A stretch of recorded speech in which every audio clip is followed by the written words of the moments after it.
అత్త సొమ్ము అల్లుడు దానం చేస్తే మొగుడు సొమ్ము పెళ్ళం దాచేస్తుందంట. కానీ ఇక్కడ సీన్ రివర్స్ అండి. మొగుడు కష్టార్జితాన్ని సూపర్ మార్కెట్లో తగలేసి ఆ సంచుని మోయలేక సతమతమవుతూ మీ ముందుకు వచ్చేసింది మీ Ammu. Welcome to Ammu talks with real stories. Hi అండి, అందరూ ఎలా ఉన్నారు? చూశారుగా ఈ కుప్ప? ఇది మా ఇల్లు కాదు, ఇప్పుడే దిగిన సరుకుల సముద్రం. ఈ కుప్ప చూస్తుంటే నాకు బాహుబలిలో యుద్ధం గుర్తొస్తుంది. ఆనాడు ప్రభాస్ ఏనుగుల్ని ఎదుర్కొంటే ఈనాడు ఈ సరుకుల ప్యాకెట్స్తో యుద్ధం చేయాలి.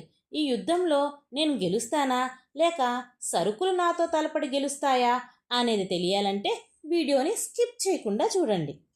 ఈ సరుకుల బస్తాని ఇంటి వరకు తీసుకొచ్చేసరికి నా పని అయిపోయింది బాబు.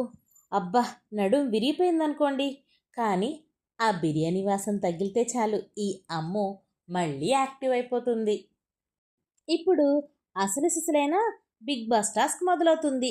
అదేనండి, ఈ పప్పులు డబ్బాల్లో పోసుకోవడం. ఇక ఆ ప్యాకెట్స్ని కట్ చేయడం ఒక పెద్ద టాస్క్ అండి బాబు.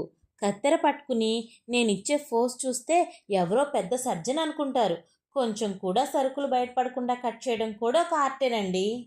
అప్పుడే మా పక్కింటావిడ వచ్చి, ఏంటమ్మా అమ్ము, సరుకులు చదువుతున్నావా అని అడిగింది. లేదా ఆంటీ, సరుకులతో కబడ్డీ ఆడుతున్నా అని చెప్పాలనిపించింది. కానీ చెప్పలేం కదా. సరుకులు సర్దేటప్పుడు ఎవరన్నా ఇలా విసిగిస్తే ఎంత చిరాకు వస్తుందో. చూడండి, డబ్బా ఏమో ఎంతుంది, నేను తెచ్చిన ప్యాకెట్ ఏమో అంతుంది. ఇది అందులోకి వెళ్తుందా? ఛాన్సే లేదు. అయినా అమ్ము తగ్గేదేలే. గట్టిగా అణిచి లోపలికి తోస్తా. అది పట్టక బయటకి వస్తుంటే, సర్దుకో అమ్మా ప్లీజ్, నీకు పుణ్యం ఉంటుంది అని పప్పులని రిక్వెస్ట్ చేస్తున్నా. ఆ సరుకులన్నీ డబ్బాల్లో వేయడానికి నేను చేసే సర్కస్ విన్యాసాలు చూడాలి. ఇప్పుడు ఈ మిరియాలు, ఆవాలు, జీలకర్ర, ఎండుమిర్చి, అబ్బో ఇవి సర్దుతుంటే వచ్చే తుమ్ములున్నాయి చూడండి. పక్కింటి వాళ్ళు వచ్చి, ఏంటమ్మా కరోనా వచ్చిందా అనే రేంజ్లో ఉంటాయి. అసలు ఆ మసాలా డబ్బాల మూతలు ఎవరు కనిపెట్టారో కానీ ఒక్కోటి ఒక్కోలా ఉంటుంది. ఒకటి లాగితే వస్తుంది, ఒకటి తిప్పితే వస్తుంది, ఒకటి అస్సలు రాదు. ఆ రాని మూతలు తీయడానికి నేను పడే పాటలు చూస్తుంటే మా పిల్లలు వచ్చి, మమ్మీ దీనికి కూడా జిమ్కి వెళ్ళాలా అని వెటకారం చేస్తారు.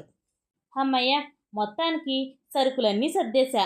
ఇల్లు ఇప్పుడు కాస్త నీట్గా ఉంది. కానీ నా నడుము మాత్రం ఇంక నేను సెలవు తీసుకుంటున్నాను అని సిగ్నల్ ఇస్తుంది. మీ ఇంట్లో కూడా ఇలాంటి ప్యాకెట్ యుద్ధాలు జరుగుతుంటే వెంటనే కమెంట్ చేయండి. మీ అమ్ము పడే ఈ తిప్పలు మీకు నచ్చితే లైక్ కొట్టి మీ ఫ్రెండ్స్కి షేర్ చేయండి. అమ్ము టాక్స్ విత్ రియల్ స్టోరీస్ని సబ్స్క్రైబ్ చేయడం మర్చిపోకండి. ఎందుకంటే ఇలాంటి ఫన్నీ వీడియోస్ ఇంకా చాలా ఉన్నాయి నా దగ్గర. మళ్ళీ కలుద్దాం. అంతవరకు